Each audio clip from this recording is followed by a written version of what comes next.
Neste programa vamos ter músicas inspiradas nas Sagradas Escrituras, histórias de vidas transformadas pela Palavra de Deus, comunidades criadas à luz da Palavra, traduções, polêmicas e interpretações da Bíblia ao longo dos anos.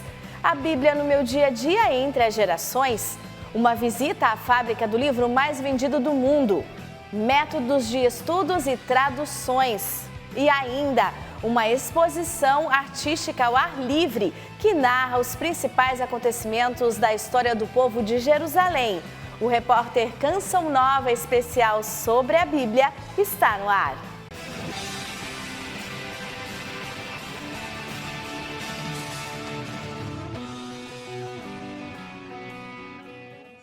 Agora você vai conferir como a Sagrada Escritura é utilizada nos grupos de oração, desde o surgimento da Renovação Carismática Católica. As traduções populares da Bíblia são as mais recomendadas para estudos e pregações. Como a libertação do povo de Deus se manifesta no passado e no presente? Vamos juntos assistir. Grandes nomes da música católica fizeram gerações inteiras terem seu primeiro contato com as Sagradas Escrituras por meio da música. Padre Zezinho e Jonas Abib sempre foram incentivadores da leitura da Palavra de Deus. Eu tentei fazer uma música que fosse mundial, que o povo pôde cantar em qualquer lugar do mundo. Então, persegui isto. E o que acontece? Que deu certo, agradou. Padre Zezinho puxou a fila. É um dos precursores dos hinos sacros usados com frequência na celebração eucarística e encontros de oração. Um jeito de cantar que chegava aos jovens pelo ritmo e aos mais velhos pela maneira de cantar que desse espaço para os mais velhos respirarem, porque eles têm mais dificuldade. Então, fiz músicas como, por exemplo, estou pensando em Deus, estou pensando no amor. Eu fazia uma música que as pessoas idosas também pudessem cantar. E depois com ritmo para jovens, porque eu queria atingir todos eles. E então, o texto de cada canção deve fazer o povo pensar. A mensagem divina na música de Padre Zezinho une adoração e reflexão sobre a importância da Bíblia como meio de comunicação entre Deus e a humanidade. Se você ler esses versículos, Mateus 25, 31, 46, você vai ter uma riqueza de composição de música que você nunca mais vai procurar mais. Vem, vai cair em cima de você. E o Espírito Santo vai dizer, cante isso. As letras das canções do sacerdote enfatizam o livro sagrado como uma expressão do amor divino e da fraternidade. O advento do uso das Sagradas Escrituras pelos cristãos católicos foi motivada com o surgimento da Renovação Carismática Católica na década de 60 e início de 70. A partir desse momento da história, em 2 de novembro de 1971, o padre salesiano Jonas Abib recebe a efusão do Espírito Santo e se torna uma referência na difusão bíblica brasileira. Nós não vamos contribuir para a renovação da igreja estando de fora, não. Nem assumindo certas posições tipo protestante, de que nós somos os renovados, de que nós somos os eleitos, de que nós somos os escolhidos, de que nós temos os dons, e que a igreja não sabe de nada, e que a igreja está por fora, que os padres não sabem de nada, e que os padres estão por fora, e que nós somos os renovados. Não, não é criticando a igreja, não é rejeitando a igreja, não é nos colocando contra, pelo contrário, é estarmos dentro. Anos mais tarde, motivados pela graça do Espírito Santo e inspirados ao aprofundamento da vida segundo a Palavra de Deus, surge em São José dos Campos, no estado de São Paulo, a comunidade Tom de Amor. E no dia de uma adoração, na Capela do Santíssimo, foi dada a palavra, do Senhor de Mateus, sede vozes a clamar no deserto. Que no caso, então, citou também para nós o próprio padroeiro né, João Batista, né? E mais para frente, depois, quando foi vindo as outras confirmações do grupo de oração e depois do início dos caminhos da própria comunidade, nos foi dado também o Salmo 100, né, que foi inclusive a palavra fundante da comunidade, Salmo 100, versículo 2, né? Exultai a Deus com alegria e com cânticos. Os membros da comunidade vivem primeiro na rotina, a intimidade com as Sagradas Escrituras. Viviane viveu um casamento difícil e, após o divórcio, viver se tornou um desafio. E eu mergulhava, eu buscava, a minha intimidade com Deus, ela foi assim, no momento de crise que a gente se aproxima mais de Deus, né? E a gente fala assim, não é por amor, é pela dor. Então, no meu caso, foi pela dor. Foi com 16 anos que Viviane encontrou sua vocação. Hoje, aos 42, sua vida é entregue à missão na Tom de Amor. Sua proteína diária para suportar o combate é uma só. A palavra fundante nossa, ela é resposta para tudo. Se você está com alguma dificuldade, vai na sua palavra fundante. Se você está com alguma dúvida, busca a palavra fundante. Então lá, ela tem a resposta para tudo aquilo que a gente está vivendo. Então, servir no amor e na alegria, como meu fundador disse, nem sempre é fácil, né? A gente precisa colocar o sorriso no rosto, né, fazer e se dedicar a tudo que a gente está fazendo com amor para poder transbordar o nosso carisma para os outros que estão vindo procurar a gente. E aqui a música nasce como um refrigério para Ana. Em depressão profunda causada pelas adversidades da vida, a Bíblia foi o roteiro sagrado para a cura. E eu cheguei a um momento em que eu não tinha mais forças para buscar essas respostas. E chegou um dia que eu moro de frente com uma igreja, então eu fui até a Capela do Santíssimo, me prostrei ali diante de Jesus e falei, Senhor, agora é o Senhor quem tem que agir, porque da minha parte já não tem mais força, já não tem mais saída. E naquele momento eu estava com a Bíblia ali do lado e quando eu abri a palavra de Deus eu não escolhi nenhuma passagem, eu só abri.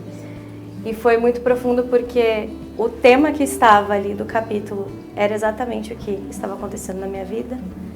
A situação que estava sendo descrita era exatamente o que eu estava pedindo para Deus. E logo abaixo estava a resposta de Deus para aquilo que eu estava buscando, que era a solução dos problemas. As novas comunidades são uma ramificação do movimento carismático da igreja. Assim como nos grupos de oração espalhados pelas paróquias do Brasil, comunidades como a Tom de Amor organizam grupos de oração e, desde a pandemia, usam uma ferramenta aliada para evangelizar além fronteiras, a tecnologia.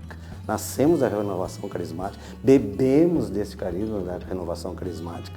Então não tem nenhuma diferença, nenhuma mesmo. O que fazemos, essa experiência que veio nos trazer através da pandemia, né, que foi assolada em nós aí, né, em 2020, é essa novidade, né, essa busca de novidade que para nós veio nos suscitar até de uma dificuldade, até da própria comunidade, né, vendo tudo fechado, e o Senhor ali, fomos na graça mesmo, buscando, como eu disse para você ali, webcam, temos aí as gravações dos primeiros webgrupos, né, porque nós temos um trabalho também que hoje ele chega mais ou menos aí, é claro, a proporção nossa aqui é pequena, mas hoje sabemos que chega pelo menos a umas 4.000, 5.000 pessoas. A pregação dos versículos e capítulos bíblicos é controvérsia para alguns. Muito importante que a gente interprete a Bíblia à luz da tradição da igreja.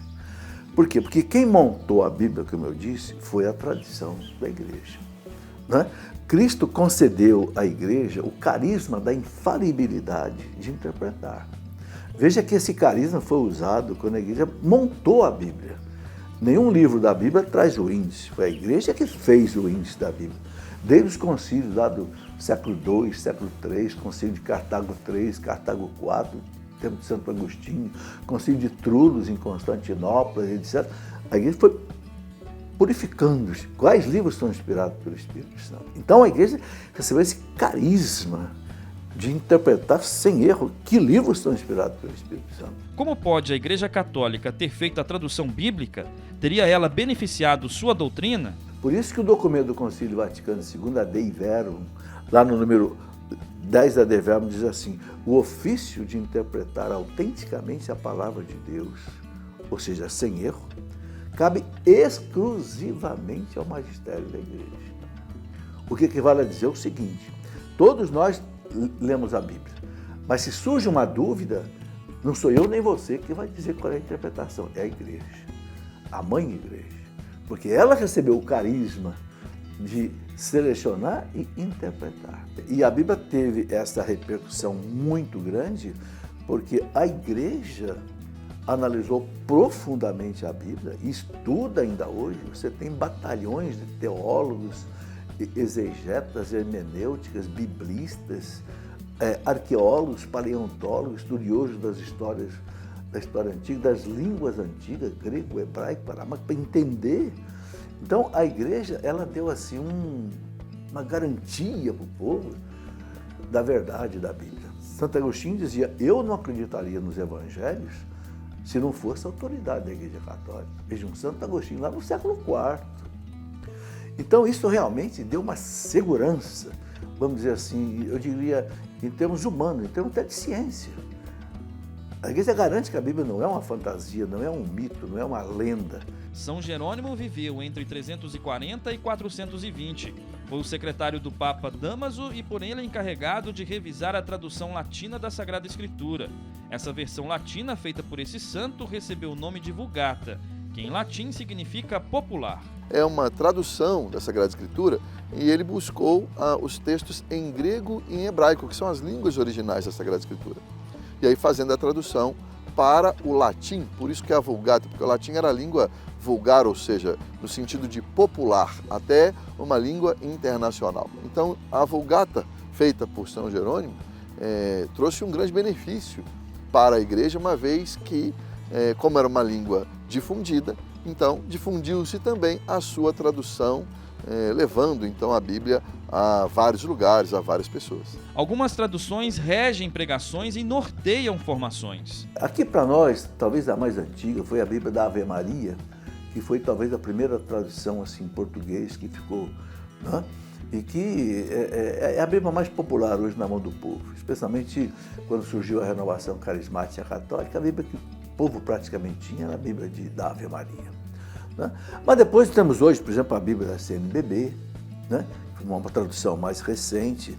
Tem uma Bíblia excelente, que é a Bíblia de Jerusalém. Eu gosto muito da Bíblia de Jerusalém, porque foi feita pelos dominicanos na Terra Santa e fruto de muita pesquisa arqueológica, teológica, até hermenêutica e da paleontologia, história antiga, né? Eu pude conhecer ali de perto a Escola Bíblica de Jerusalém.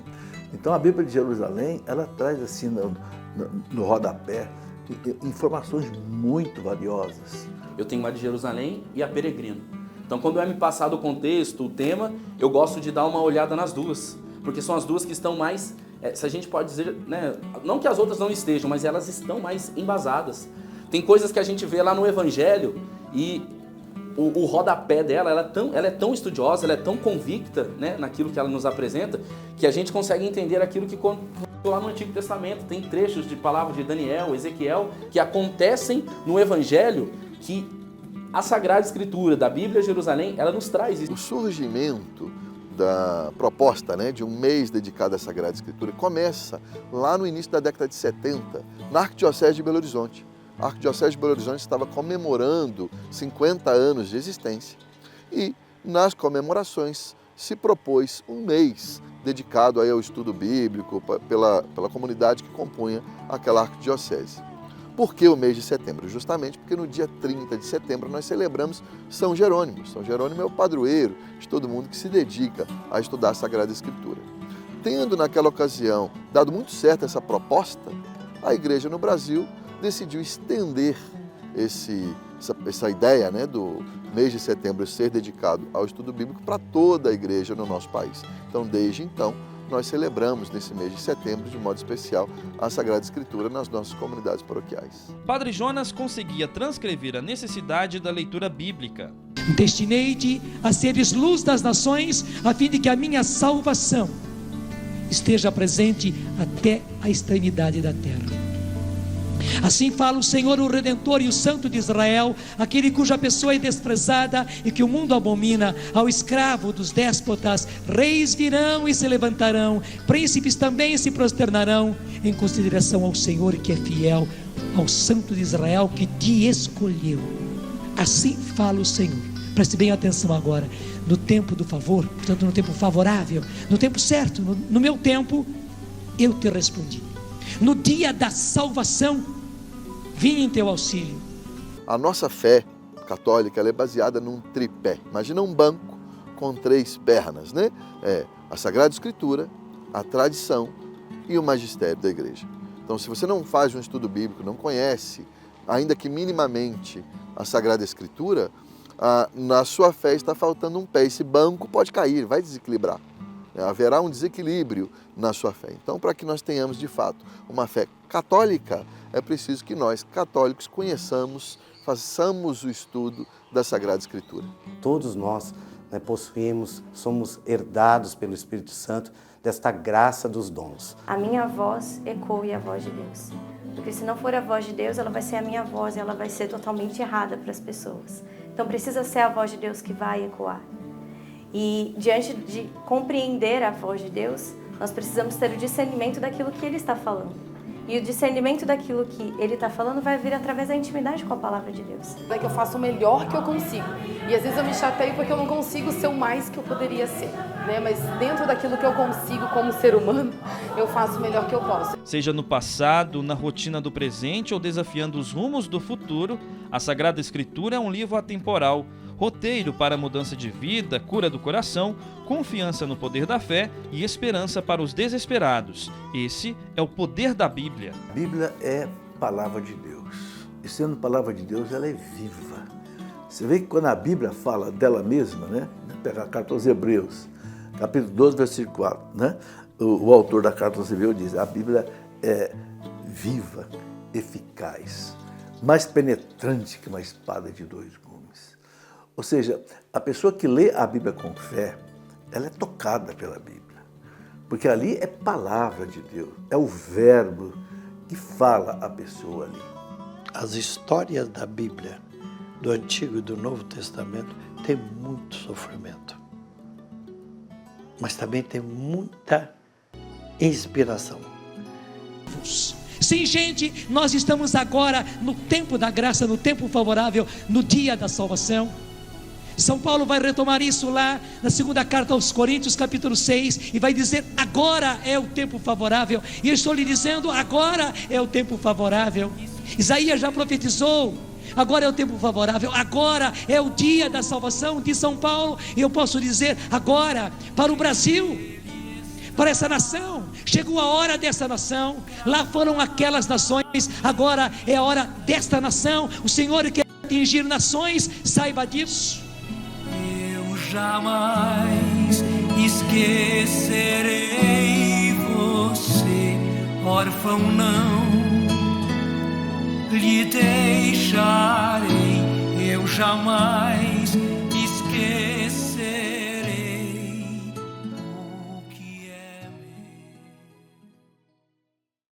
As músicas do Padre Zezinho são um patrimônio católico nacional e compreender como foram retiradas da Sagrada Escritura reforça onde é possível encontrar a essência da nossa fé.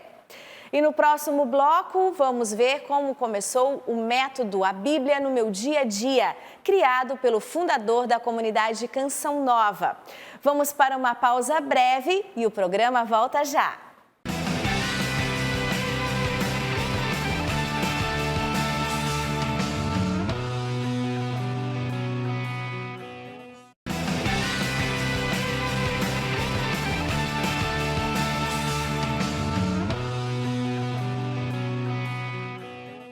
Criado para os membros da comunidade, fundada em 1978, Padre Jonas Habib popularizou o estudo da palavra, com cores, papel e praticidade. Veja a seguir como é fácil seguir esse roteiro de leitura, praticado até por crianças. Vigia esperando a aurora. Padre Jonas Habib era um missionário rural. No município de Cunha, no Vale do Paraíba Paulista, o sacerdote salesiano se tornou conhecido nas missões em regiões de difícil acesso. O sobrenome virou até sinônimo, Padre Jonas da Bíblia. Simplesmente com as leituras da missa. Graças a Deus, não. Nós íamos estudando a Bíblia de maneira muito espiritual, colhendo dela o que ela tem de essencial, o néctar. Íamos colhendo como a abelha vai e colhe, nós íamos colhendo, nos alimentando e armazenando igualzinho a abelha. O legado de Padre Jonas vai além de um sistema de evangelização, comunidade de vida e da popularização da renovação carismática no Brasil. O missionário criou um método para estudar a Bíblia, fácil de seguir, de compreender e colocar em prática, disponível para todos os públicos. 58 edições, e as nossas edições são todas elas muito grandes, são de pelo menos 5.000 exemplares. Então, graças a Deus, correu esse Brasil. Mas também correu o mundo. Imagine, até em coreano ele foi traduzido. Quando eu recebi o livro e o caderno para fazer o diário espiritual, você imagine, eu não entendi uma daquelas palavras. Mas a minha alegria foi ao auge, porque, meu Deus do céu, até do outro lado do mundo estão fazendo o método, a Bíblia, no meu dia a dia. Até aqui foi possível observar onde a Sagrada Escritura está presente na igreja e como ela pode ser compreendida. E dentre todos esses aspectos até aqui estudados, foi sugerido também esse método de estudo. Ao meu lado está o Jarles, ele que está há mais de 20 anos como missionário aqui na comunidade Canção Nova. E, Jarles, como Jesus costuma dizer, costuma fazer comparações, para fazer um bolo bem gostoso precisa de ingredientes, né? Sim. E aqui nós temos uma mesa, nós não vamos fazer um bolo, mas nós vamos entender como é esse estudo bíblico, esse método que é fornecido pelo Padre Jonas Habib. Explica para a gente quais são os ingredientes desse método. Os ingredientes desse método. É muito bom você falar em ingredientes, que o Padre Jonas fala realmente isso.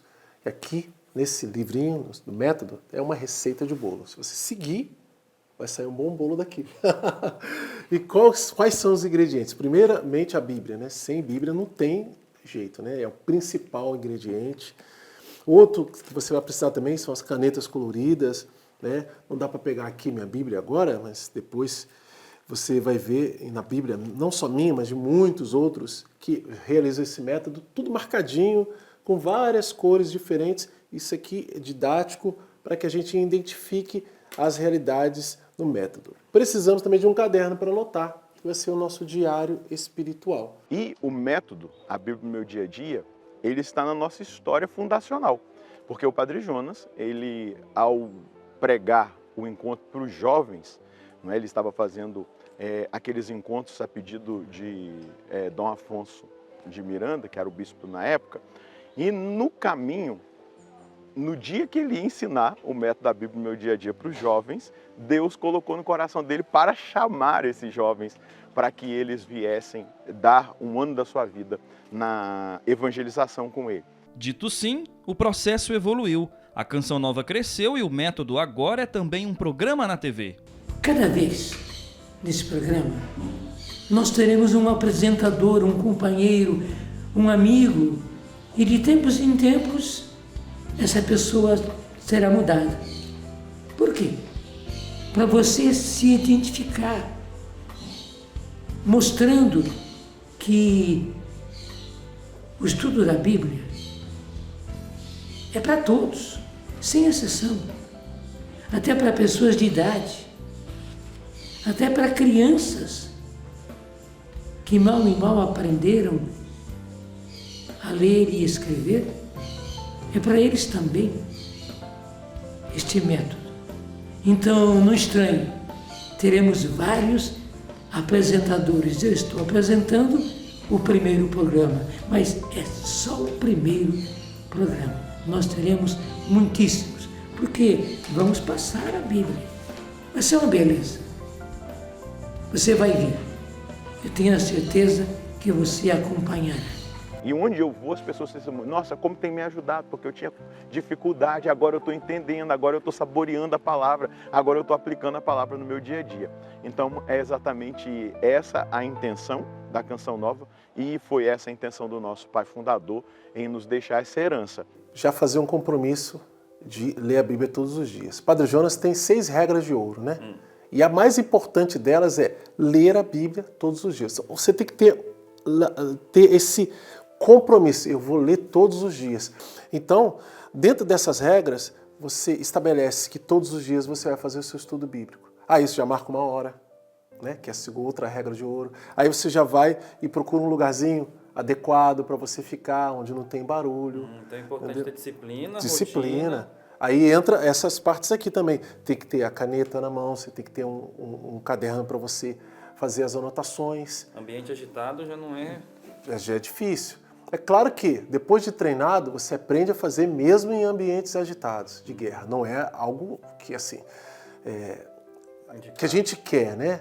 Mas, às vezes, a gente precisa. Você está numa viagem, você está em missão, né? Você está naquela correria, né? Cansaço, faz uma baldeação com ônibus ou de avião, aquele cansaço, você está viajando de carro há muito tempo, mas tem um tempinho, você vai lá e... Não é o melhor dos ambientes, mas você não vai deixar de ter o contato com a palavra de Deus. E o último ponto é como eu vou aplicar essa palavra na minha vida, no meu contexto de vida. Então o método dele é muito simples, ele é muito acessível, a forma da Lexio Divina da Canção Nova. Aí você vai colocar aqui a data de hoje, por exemplo. Qual é o trecho que eu vou ler? Por exemplo, primeira carta a João, capítulo 1, versículos de 1 a 4. Posso ler um trecho pequeno assim? Pode. Né? Com o tempo, né, você vai avançando em trechos maiores. A gente começa a leitura, já rezamos, já sabemos qual é o trecho, a gente começa a leitura e lendo aqui a gente vai identificar 3 realidades e por isso essas canetas de cores diferentes. Promessas de Deus, que aqui eu uso verde, ordens de Deus, que eu uso o azul ou o vermelho, e princípios eternos, que eu uso o azul. De início, as pessoas ficam um pouco com dúvida, mas aqui no livro do método, o Padre Jonas tira essas dúvidas. Ele tem aqui, ele inclusive faz o primeiro estudo com a gente, né? É bem didático, tem um plano de leitura. A gente começa aqui pela primeira carta de São João e não pelo livro do Gênesis, por exemplo. Nós estudaremos primeiro todo o Novo Testamento para depois irmos para o Antigo Testamento, porque facilita a compreensão e a pessoa é introduzida primeiro na realidade do que é a igreja. Bom, o Jales explicou muito bem como fazer o método criado por Padre Jonas Habib para estudar a Bíblia, o método que é feito diário. Será que é fácil? Todo mundo consegue fazer? Por isso nós viemos até a casa da Verônica, que é mãe da Suzana, de 7 anos, e que está lado a lado, diariamente, auxiliando no estudo bíblico. Verônica, quais que são os desafios para o estudo bíblico de uma criança? Minha fidelidade, porque o meu exemplo é o que motiva ela, né? Se ela me vê fazendo, também a Canção Nova ajuda, porque ela assiste na televisão e quer fazer. Às vezes ela até me ajuda também, porque ela lembra, mãe, a gente não fez o estudo. E isso também, para mim, é uma forma de Deus também estar me cutucando, né? Tipo, a minha filha está querendo fazer e eu ainda não fiz. Mas então essa questão da fidelidade é um desafio e é a responsabilidade que eu tenho de dar o exemplo a ela. As mãos da mãe estão todas pintadas pela tinta da caneta. Lado a lado com a filha Suzana, o estudo acontece. Para ela eu resumo, então eu sempre explico. A gente lê na íntegra, na minha Bíblia, depois lê na dela, porque na dela está mais resumido a história. E aí, o que é que você entendeu disso, né? E aí, o que Deus falou com você a partir disso? Como você vai... Então, é basicamente o que o Padre Jonas ensina mesmo, é o mesmo segmento, porém de uma forma muito mais reduzida, mais abreviada. Então, ela faz uma frase, entendeu? Como aplicar um desenho. Então, sempre tem desenhos, né, Suzana? No estudo. Enquanto eu vou escrevendo o meu, ela vai fazendo o desenho para finalizar o dela. Para a filha, 2 cenas bíblicas demonstram um profundo significado. O episódio de Lázaro... É muito inesperado. Só de falar Lázaro, parece que ele está vivo. E sai correndo. E a retratação do milagre da multiplicação de pães e peixes. Eu acho muito impressionante que eu assisti o The Chosen e aí parecia que era realista, que do nada você fica vendo o cesto e acabava e enchia, Então eu acho isso muito realista. Ambos momentos mostram o poder de Deus, milagres, e a menina entende bem o significado. Milagre é uma coisa que ninguém espera, que é inesperável, todo mundo acha que é impossível. Em 2024, a Canção Nova criou um novo projeto. Jovens de diversas partes do Brasil e além fronteira foram convidados a viver em comunidade. Essas vocacionadas fazem o estudo bíblico e colhem os frutos do roteiro de cura e salvação. No começo era um pouco difícil para mim, do tempo mesmo, de tentar achar promessa de Deus, ordem de Deus, princípio eterno. E assim, no começo era um pouco difícil mesmo, porque eu não entendia, era assim uma coisa muito nova para mim. Mas com o tempo eu di conta que depois eu consegui perceber e escutar mais a voz de Deus ainda. No começo assim, era um pouco fraco, eu ficava assim, um pouco com medo, mas depois eu escutei claramente a voz de Deus afirmando na minha vocação. Eu falo por experiência, porque o meu chamado à Canção Nova foi através da palavra de Deus, foi através do estudo da palavra, que foi onde foi em 1 Pedro 1, 23, onde fala: nascer de novo, não de uma semente corruptível, mas incorruptível. Quando os meus olhos caíram naquelas palavras, eu falei assim: gente, é tudo o que eu quero, ser uma mulher nova, ser isso novo. E então a palavra tem esse poder de renovar, de renovo e de encarnar mesmo aquilo que é na nossa vida. E a partir do momento que eu faço meu estudo todos os dias, meu estudo da palavra, eu posso pegar aquelas palavras e colocando na minha vida, e todas essas respostas estão ali.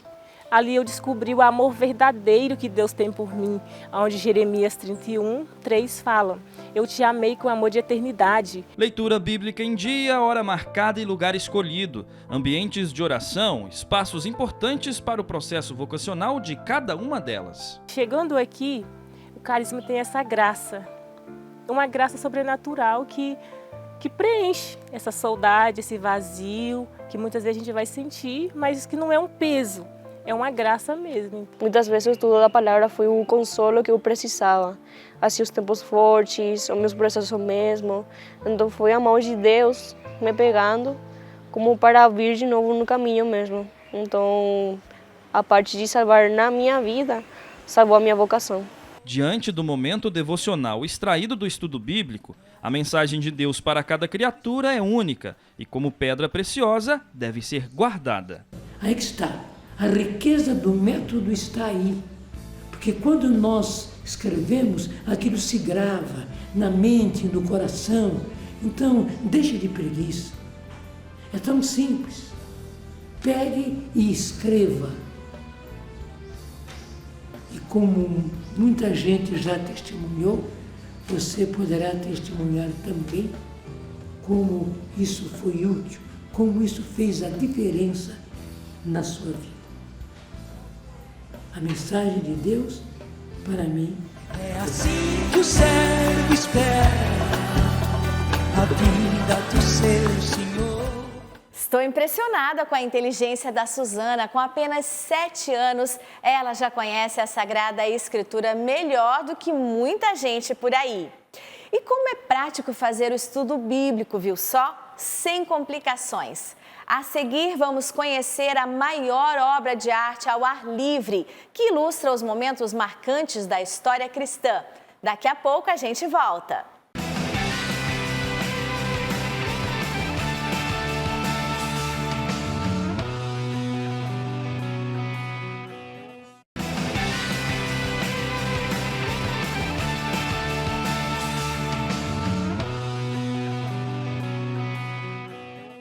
A maior catedral do mundo abriga uma obra de arte bíblica.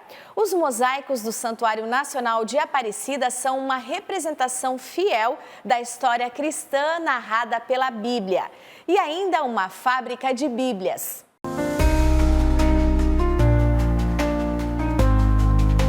Editora Paulus, nome conhecido entre os católicos e fruto de um pensamento empreendedor inspirado pela graça de Deus, logo no início da chegada dos padres paulinos ao país em 1931. O apostolado paulino tem identidade na palavra de Deus. Porque se temos Paulo como patrono, nosso pai, não podemos deixar de divulgar a palavra de Deus. No início, os primeiros padres da congregação compraram uma tipografia da Congregação dos Capuchinhos e, a partir de então, nasceu a editora. 93 anos atrás. E o resultado dessa primeira obra que eles fizeram foi esse evangelinho, os 4 evangelhos publicados em português. 2 italianos que chegam aqui e publicam, depois de 2 meses, nessa gráfica, a primeira obra que os paulinos aqui na terra de Santa Cruz fizeram, em 1931.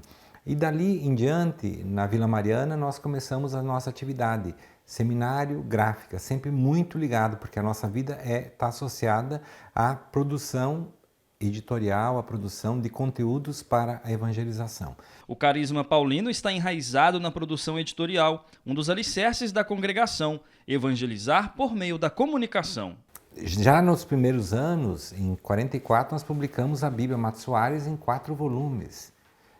Então, uma audácia dos paulinos sempre de dar a palavra de Deus como primeira atividade, levar a palavra de Deus. Os periódicos, o domingo, também desde os primórdios, publicamos o folheto para levar a palavra de Deus para as grandes massas. Durante o ano ocorrem 3 impressões.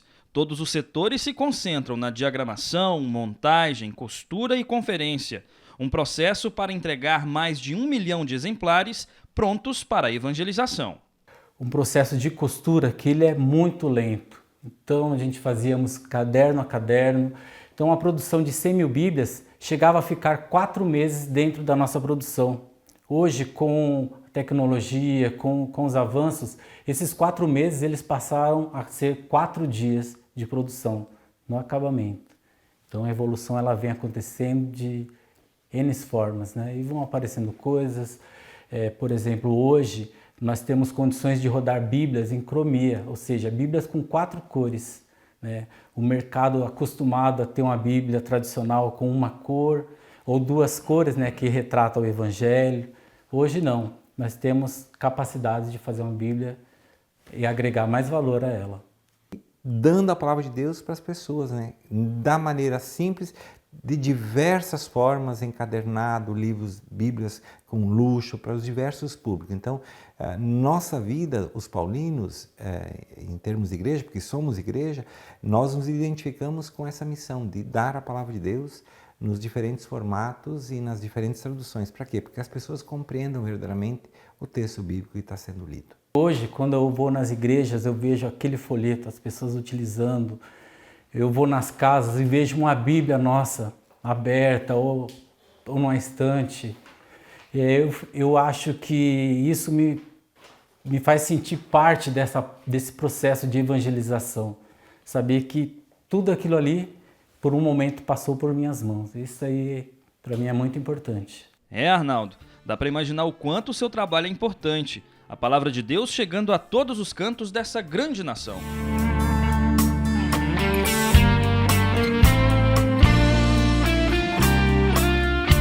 Da tinta, papel e plástico para cimento, areia e concreto. Obras da criação para mostrar o Criador. A maior Bíblia ao ar livre de todos os continentes é representada por milhões de pequenas rochas vindas de vários lugares do mundo, cravadas nas paredes da Basílica do Santuário Nacional de Aparecida.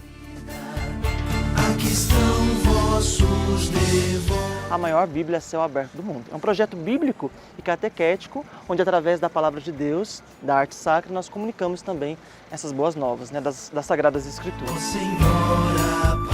Catequistas mineiras de Juiz de Fora, Karina e Tatiane, têm a Bíblia como cimento é para o pedreiro, ferramenta de trabalho para a evangelização da juventude na catequese paroquial. Nossa base de vida, né, é a Bíblia, né, o ensinamento de Jesus, né, do seu povo aí, né, lá desde o início, né, da caminhada. Para Tatiane, a conexão das narrativas bíblicas com os significados de cada posição dos mosaicos e a comoção provocada nos romeiros ao se deparar com a obra é o resultado do uso da técnica, inteligência, inspiração e fé. É algo que a gente vê, né? A arquitetura, ela pode transmitir, né?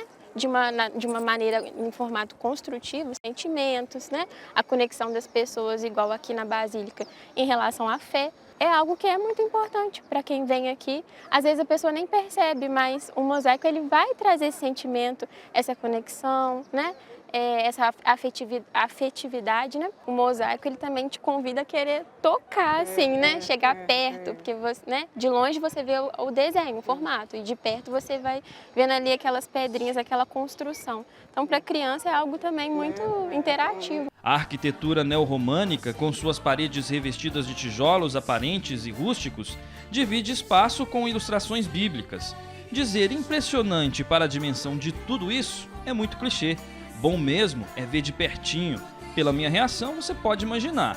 Isso tudo aqui é muito bonito.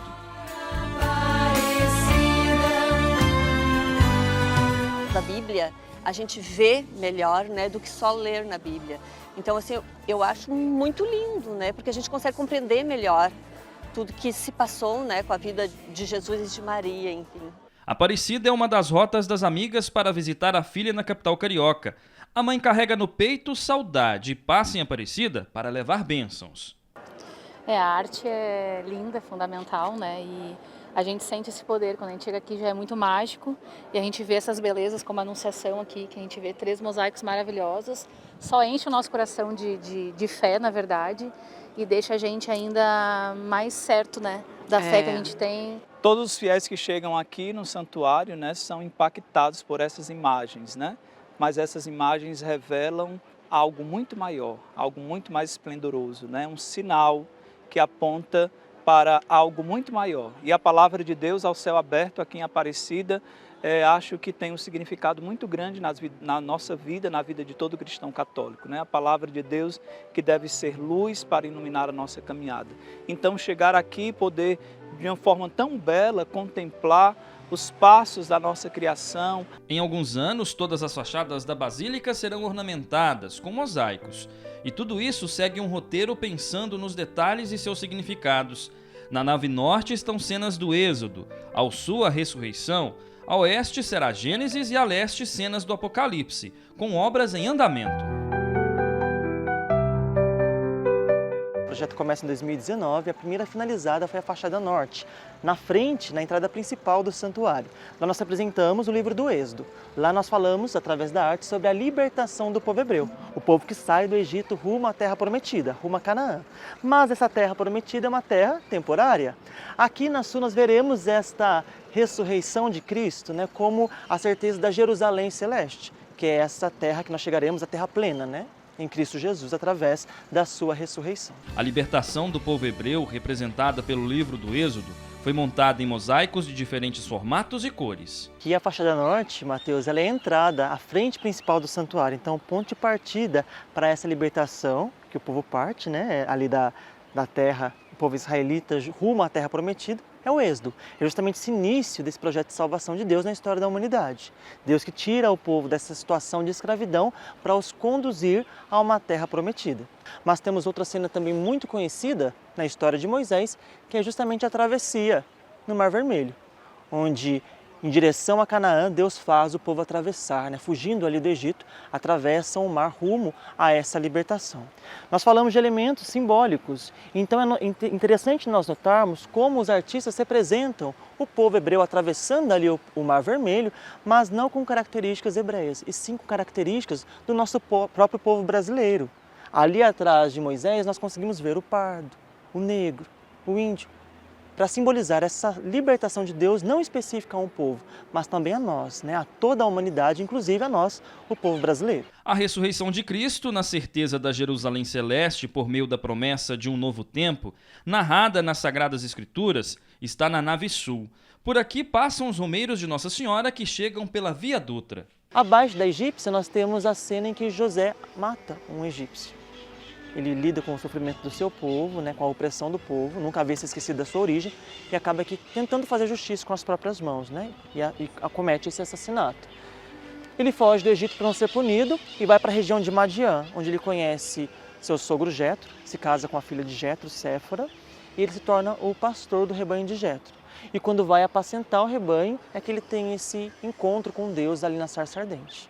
Na nave norte ainda existe uma curiosidade. Cássio, como devoto de Nossa Senhora, ao chegarmos aqui no santuário e depararmos com os mosaicos, é curioso notar que na figura da sarça ardente, a imagem da Virgem Maria está presente. Mas Nossa Senhora não estava naquela época. Por que a representação contém a figura da Virgem Maria? Exatamente. Isso é uma visão que tem os padres da igreja. Os padres invocam Nossa Senhora como justamente a sarça ardente. O fogo é uma das simbologias do Espírito Santo. E assim como esse fogo consumiu toda a planta, todo aquele arbusto, mas não o destruiu, a chama do Espírito Santo também repousa sobre a Virgem Maria para que ela pudesse gerar Jesus a nós. Então Maria é invocada carinhosamente pelos padres da igreja como sarça ardente, porque tal como a chama do Espírito Santo não destrói aquela árvore, também habita na Virgem Maria, fazendo com que ela fosse então preparada para gerar o Cristo a nós. Então chegar aqui e poder, de uma forma tão bela, contemplar os passos da nossa criação, a forma como Deus fala com o homem e se revela a ele por meio das Sagradas Escrituras, nós fazemos a experiência que talvez São Jerônimo dizia, né? Ele sempre dizia que as Sagradas Escrituras, tocar nas Sagradas Escrituras é tocar na carne de Cristo, né? E ignorar as Escrituras é ignorar o próprio Cristo. E aqui nós podemos tocar, e não só tocar, mas contemplar, ver com os nossos olhos a beleza da criação e da salvação de Deus. Nosso caminho é a fé. Para tudo é a fé. Então, eu acho que vai significar muito para quem busca realmente isso. Então, eu acredito que, assim, que nós vamos ter a oportunidade de prestigiar algo que talvez não tenha no mundo inteiro. Eu não sei como é que a fé se propaga pelo mundo, né? Mas assim, eu acredito que isso aqui é tão lindo, tão maravilhoso, essa arte é tão perfeita e assim, nos mostra tudo tão vivamente. Então, eu acho que assim, que é um privilégio nós poder estar aqui. Encanta os olhos e encanta o coração, né? Sim, e aumenta a nossa fé. No princípio, Deus criou o céu e a terra e disse: faça-se a luz. E a luz foi feita. Hoje, irradia beleza, destaca os mosaicos e torna-se um complemento da obra de arte com inspiração celeste. Ao infinito olhar e num piscar contemplar o mistério da fé. E em meio a tantas obras, perceber o cuidado do Messias. Em um movimento, sentir a proximidade da Mãe do Salvador ao povo pecador. Todos aqueles que aqui trabalham, isso aqui é fruto de muita oração, né? Porque não tem como expressar de forma tão sagrada, né, em cada imagem que está aqui, se não estiver em profunda intimidade com Deus.